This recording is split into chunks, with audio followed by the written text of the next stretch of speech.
The stage lights burned through my thin suit, blinding me so all I could see were the vague shadows of suited investors on the other side of that room. The lacquered wood floor at my feet creaked every time I shifted my weight. The only sound was the faint hum of air conditioning, cutting through the weighty silence settling over the seats. I stood furnace hot under the spotlight of the theater inside Centro Cultural do Banco do Brasil, clutching a battered folder that held my dream, a pile of sheet music for the compositions I'd poured my life into while the rest of the world laughed. "My name is Lucas Gonzaga," I said, trying to steady my breath. "I'm a classical pianist and composer from Tijuca, and my project, a suited man, the one with a receding hairline and a knotted pink tie, stifled a cough and cut me off. I'm sorry, how many years did you say you've been working with? What was it exactly? Classical music workshops for favela youth?" I nodded, suddenly aware that silence in this cavernous room was more dangerous than mockery. I pressed on with my rehearsed pitch, explaining the plan for a community orchestra, my hopes for a training center in Complexo do Alemão, the concrete steps and budget, and how I wanted to use my own recordings to attract sponsors. I talked about resilience and transforming lives. All I heard was shifting in velvet theater seats and the dull clack as someone set their pen down, unimpressed. "I'm sorry, Lucas," another voice chimed in, a woman this time, her glasses glinting. "It's noble, but classical music? In Rio? It isn't really. I mean, the tourists want samba." A snicker from somewhere down the row. I stared at them, feeling every bit the oddity. A boy from a blue-collar family, asking for capital to chase his ridiculous dream, one that shimmered somewhere at the edge of possibility. The humiliation burned deeper because I recognized some of their last names. Friends of family, people who'd attended our church or once shared a beach soccer match with my uncle. The day ended not with a handshake, not even with an offer of a meeting, but with tepid applause that fizzled to silence before I made it off the stage. Later, I hear my cousin Tiago was in the crowd, watching with arms folded, a smirk teleporting him instantly back to the kitchen table when we were 12, and he'd laughed at my clumsy first attempt at Chopin. But in that moment, as I paced behind the curtain, trying not to crumple the only suit I owned, I felt only the searing hush of disappointment and shame. The first summer I played piano in public, I wore oversized headphones to drown out my father laughing from the other room. I'd saved for 2 years by fixing a neighbor's radios and cleaning windowsills after school. The little keyboard I bought had chipped keys and 2 decaying speakers, but it sounded like a cathedral when the house was empty. I practiced through jeers uncles who snorted at dinner, rolling their eyes as I tried to explain what arpeggios were. Out in the city, even friends asked if I thought I was better than them, or if all these old songs weren't just relics, as dusty as my great-uncle's war medals. The night after the investor pitch, I took the train home through Lapa, the inside of the station hot and humid as discarded beer bottles clinking around my shoes. My mother saw the crushed look on my face before I even spoke. "It went that badly?" she asked, her voice soft but certain. I nodded, set my battered folder on the kitchen counter like a trophy nobody wanted. She reached out, but all I felt was the air between us. "You still believe in your music?" I wanted to lie. Instead I said, "Yes." She nodded, her brown eyes like the patient tide that washes away the marks in the sand after a soccer game. "Then you try again." Just like that. The city was never as quiet as dawn in Tijuca. Even at 4 a.m, there are dogs barking behind iron fences, motorbikes coughing awake, voices echoing from the street as an old man swept dust and cigarette butts into a pan. I snuck from the apartment before the sun broke the rooftops and walked with my battered folder through sleepy streets and over a graffiti-laced bridge until I stood outside the only grand piano in the state-owned cultural center. hours before their staff arrived. The guard, Manuel, had long since given up shooing me away. "If you ever get famous, Lucas, I want tickets," he'd grumbled, always with a wink. I tried out every new idea on that grand piano, bits of Debussy, stitched into Carreño rhythms, motifs calling out across the room like prayer and calloused hope. I drank old bitter coffee and wrote notes until my hands remembered the music, even when my mind tried to forget. The ridicule didn't stop. At family parties, a cousin would nudge another. "Watch out! Lucas is going to compose operas for the Pope now." Or at church, someone would say, "You're still at that childish stuff? You ever think about an honest job?" Everyone pretended to joke, but it stung. Especially knowing my mother had started cleaning more houses, never saying a word about her swollen fingers on Sundays. Only Rafaela, my best friend since we were both shorter than the senna bushes out front, understood. After everyone else faded into background noise, she stuck with me, even as I dragged her to damp cafes where tinny, out-of-tune pianos wheezed beneath us. "You sound like you're playing for your life," she said once after a midnight rehearsal, her voice half teasing, half in awe. "I am," I told her. It took years, longer than I'd expected.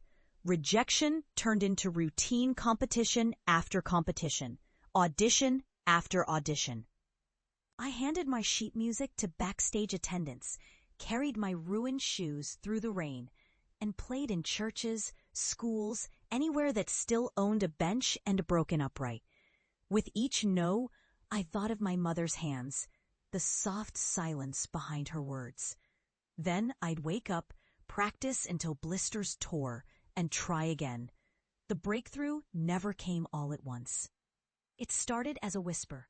A conductor who heard me warming up and offered me a spot in a tiny ensemble for a children's concert. A violinist passed my name to a producer who knew a woman running a festival in Sao Paulo. Each call was a lifeline, tugging me through years of hardship. Each concert paid peanuts, but I hoarded those coins for coffee and photocopies of scores. I slept on floors, shared meals with trombone players. I nodded politely, while rich sponsors wanted more Brazilian flavor and less seriousness in my playing. The first time I played my own work, Correios e Cicatrizes, with a chamber orchestra in the battered auditorium of a youth cultural center, I looked out and only recognized 5 faces in the crowd. My mother stood. She clapped until her palms were red. The piece got reviewed, mostly ignored, except for one blog from a retired music teacher. The article said, "Lucas Gonzaga captures the city's music box pain and possibility, memory and hope." It was enough. More than enough. After the Sao Paulo gig, new doors creaked open. 2 years vanished into touring with the newly formed ensemble, teaching workshops in favelas, recording a crowd-funded album in a makeshift studio, old rugs for soundproofing, borrowed mics, each note a small rebellion against the memory of that failed investor pitch. It wasn't fame as people expected. No television spots, no billboards, but quietly, slowly, the city began to listen. The kids I taught played their first bars of Beethoven, then wrote their own.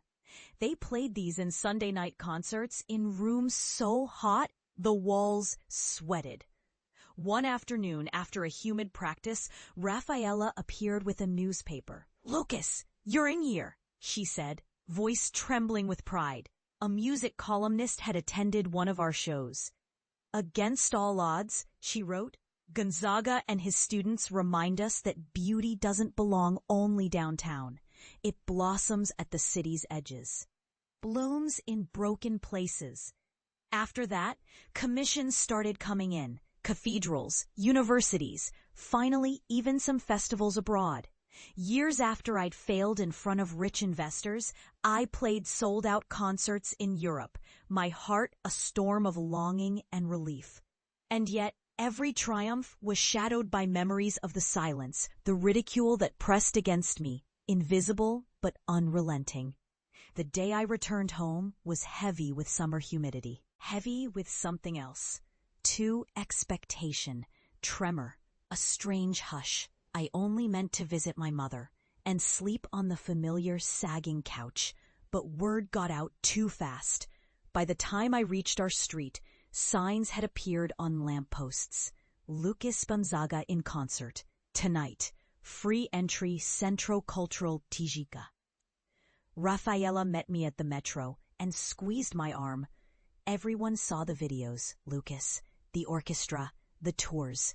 They want to see if it's real. I laughed, nervous. Suddenly that boy again, head ducked under Snickers at Sunday lunch. Your cousin Tiago is coming, she added softly. He's bringing all your aunts. I didn't sleep, not from excitement, from dread.